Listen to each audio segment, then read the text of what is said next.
Let's start out with one of the tools I'm most excited about. That would be Google Plus and Google Hangout specifically. Okay, so first I need to explain what you're seeing because we're going to be using a couple different Web 2.0 tools here. First, what you're seeing is a screencast using Screencast-O-Matic, a Web 2.0 tool that allows me to record anything that appears on my computer screen. I'm using this tool so that you can see how Google Plus might benefit you in your classroom. Google Plus, as you can see, is very similar to Facebook, except it has a great many more features.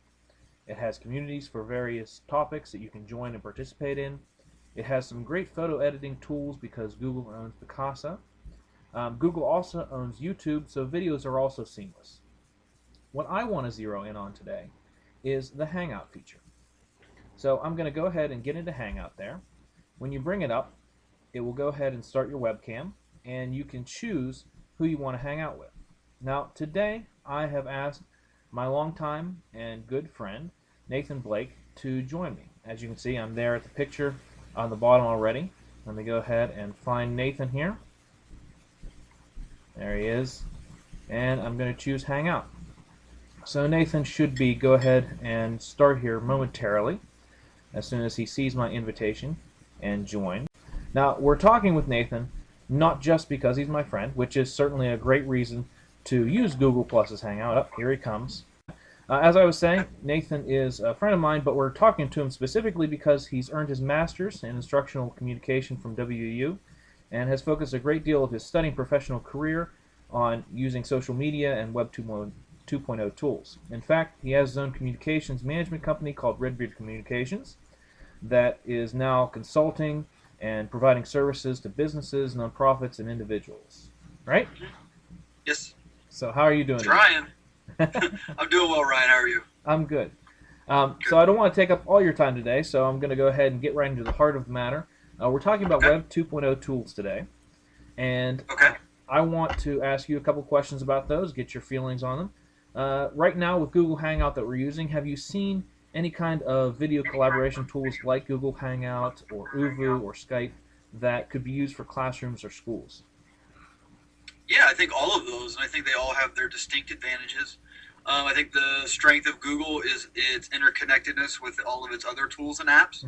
I think that what you're seeing with a much more intense stress put on curriculum and standards and a status quo on the school day, as well as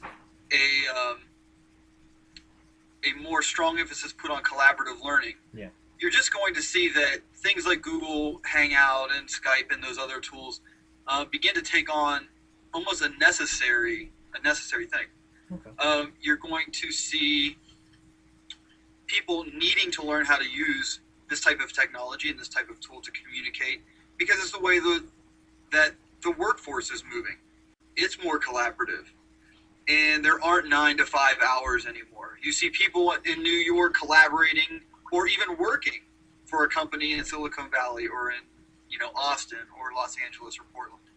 So tools like this not only need to be able to be used, but they need to be able to be used well. They need to be able to be used at an advanced level. What Web 2.0 tools have you seen that you're excited about in your own profession? Yeah, I think that this is an exciting time for those types of things. I love social media. I spend a lot of time looking at that. When I was studying, I did a lot of work in social media, looking at policy and that sort of thing. I think that the problem is in the very semantics of what we call it. We call it a tool. What are our other tools? We have graphic organizers, and we have worksheets, and we have other things like that. And in fact, it's not a tool. And our students don't look at social media as a tool or one more thing to do.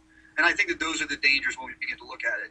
These are the way that our digital natives, Mark Prinsky calls them digital natives. Okay. This is a native communication pattern for them. In a lot of my intros, I say that, we started around fires and we moved to pubs and hearths and radios and televisions and theaters, and now it's social media. Okay. This is a part of the way that they live their lives. If we want to be successful using Web 2.0, we want to be successful using social media, the best way to do it is to come up with policies and integration into our curriculum and units that makes it native for them, so that they're interacting not on a, oh man, I've got to put 2 hours in on this project using social media and incorporate social media. Listen, we don't like to do that as employees. We don't like to do that as communicators, because it's not native to our communication patterns. We need to make it so that it's just another feed. Okay. Provide links, provide outside information, that sort of thing. Make it easy for them to interact, make them want to interact, but don't make it an assignment, or they won't want to do it, and they will block you out. And quite literally on social media, they will unfriend you and they will block you out. Oh, that's good. That's good the stuff. amazing thing about social media. Yeah. Well, I'm not going to take up all your time today, and I thank you for speaking with me. I do want Hey, no problem. It's never a problem. I do want to include some of your contacts at the end of the presentation, so people can reach out to you and get your feelings on some of these things if they need to, if that's okay. Yeah, no problem. I'm Okay. always available. All right. Thanks, Nate. Hey, no problem. Give my love to your family. All right. Bye. All right, thank you, brother. Bye. All right, and that is Google Hangout.